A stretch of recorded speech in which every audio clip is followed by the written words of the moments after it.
Hello, Truth Seekers. How's it going? And thank you for the following and for the comments. I really appreciate it. I can see there's a big ratio of comments to likes, so I like that there's interaction. So thank you very much. I'm also available on TikTok under a different name, so I'm trying to unify everything under one name, and hopefully we get this framework kicked in. First of all, السلام عليكم ورحمة الله وبركاته. أهلا وسهلا بيكم في حلقة جديدة. هنكمل النهاردة lecture 2. We're gonna continue lecture 2. Okay, so today I will start taking you step by step towards my lecture. We have order versus dynamics.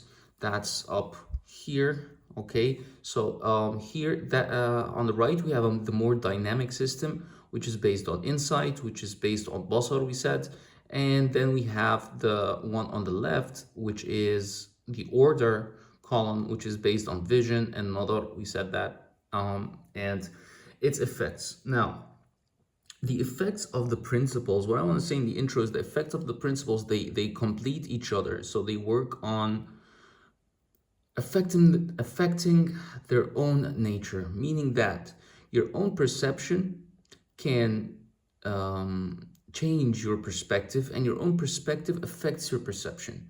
Same thing with your intuition and logic. Your intuition can start affecting your logic, but also your logic and coherence can start affecting your intuition. Same for expression and articulation, with vocabulary and symbols, with construct and structure, and history and culture. All of these affect one another, and they also affect each other in a not only in a lateral way, but also in a perpendicular way, and in a cross-section way. So your perception affects everything else, your perspective affects everything else, your vocabulary, your articulation, etc., etc. And you can use this own system to verify the own system's veracity. So that's the beauty of this framework, if you want to call it this way. The second thing is that I'm doing this because, again, I'm a truth seeker. That's, I think, my purpose in life. We do live based on not just Muslim eschatology, but based on Christian eschatology. We're living in the end of times. In the end of times is going to be a time of confusion. So because we live in a time of confusion, it's really important for me to get the facts straight, to be grounded. And to be grounded, it means that we need to have good coherence, logical coherence. And that's the second episode and second part of the last lecture that I want to continue upon. Why is it important to have strong logic, but also great intuition? And how the order system and the fluid dynamic system is more male and female, and the problem with the communication, intercommunication of males and females that I see between men and women. And this is part of what's going on in society, but we're going to talk about that later. Also, truth seeking is an orderly system, but it's dynamic. So the fact when we're truth seeking, there is an order to how we do things, but it's ever changing. It means that, again, it's like an organism. It's always evolving. Our perspective, our perception, the whole framework is always evolving. It is a dynamic system, but it has an order to it. It has an order, a coherence, a logic to it. Okay. Also, flipping the script on your own narratives. What do I mean by that? A lot of time when we are very stuck to our own narrative and to our own perspective, our own perception of things, the way we feel about things or the way we think about things, there is a cautionary tale when we do this. Why? When we stick to our narrative and we don't invert our ideas and try to attack our own ideas, that means that we will have a strong gap in vision, and our ideas won't be that resistant. Meaning, when I present you with this framework, I try to attack it 100 different ways. I always do that in many ways. Meaning that in order for me to arrive to a conclusion, it has to go through all these 12 points or 12 layers of the ecosystem in order for me to actually consider it as true. On the other hand, I can maintain two different opinions in, or two different visions in a state of quantum truth, meaning that one and the other might be true without affecting the veracity of one and another. Let me give you an example. So let's say we're hearing a narrative from two governments that are fighting each other. You know who I'm talking about. One is saying we're winning, the other is saying we're winning. Now, you get a lot of data and information about numbers and all of these logical things, right? But there's also intuition. So intuitively, you see that, okay, something's wrong here. One narrative is a little bit more different than the other narrative. At the same time, logically, you're saying, okay, if this is not happening, this is not happening. Let's say that there is no result. I don't see the other country giving up. There might be something into it. So your intuition has led you to check the logic of what is being said and the coherence of it and the grounding of it. And then you said, okay, there is something there.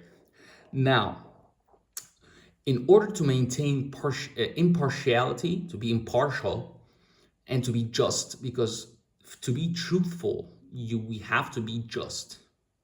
And to be just, we have to understand both sides of our own perception and perspective while maintaining the possibility that one or the other might be right, might be truthful, or actually both are truthful at the same time, but each one is presenting it with their own perception of what is happening. So that only expands our perspective. When we understand how to analyze information that is coming through and filter it, and then we're going to go through articulation and expression, but when we do that, that gives us the ability to see, understand, analyze, and even predict better, in a better way. All right, so this is very important here. Also, so flipping the script on your own narratives means, what if I'm wrong? It's asking yourself, what if I'm wrong? What if I'm wrong here? So what if, it's basically playing devil's advocate with your own self. Okay, putting yourself down. This might be wrong.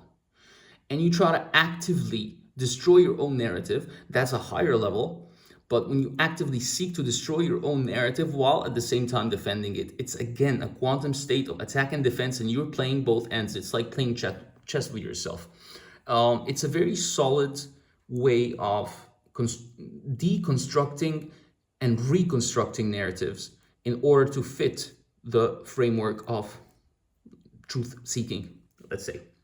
Also, how to ground our dynamic feeling through logical anchoring. This is very important. What I want to say by this is, a lot of times we have an intuition, like a feeling. Yes, this can be a higher calling. This can be something spiritual. But at the same time, there is a logical basis to everything, even spiritual battles or spiritual feelings or intuition or inner thoughts. Okay, it's more feelings than thoughts. All right, so intuition and feel and sensitivity deals with feelings, and logic deals with thoughts, and one affects the other. So how do I create something called a logical anchoring, coherence, a logical coherence that justifies my intuition? Not all the time you will find it, but most of the time you will.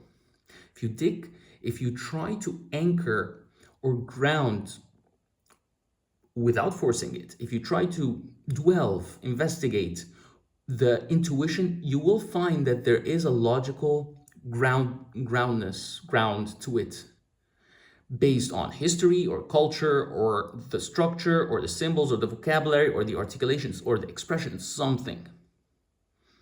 Okay, so you will find that something is affecting your logic and giving you this intuition. Usually I find that history, your own history, your experience, and the culture you're from affects that a lot.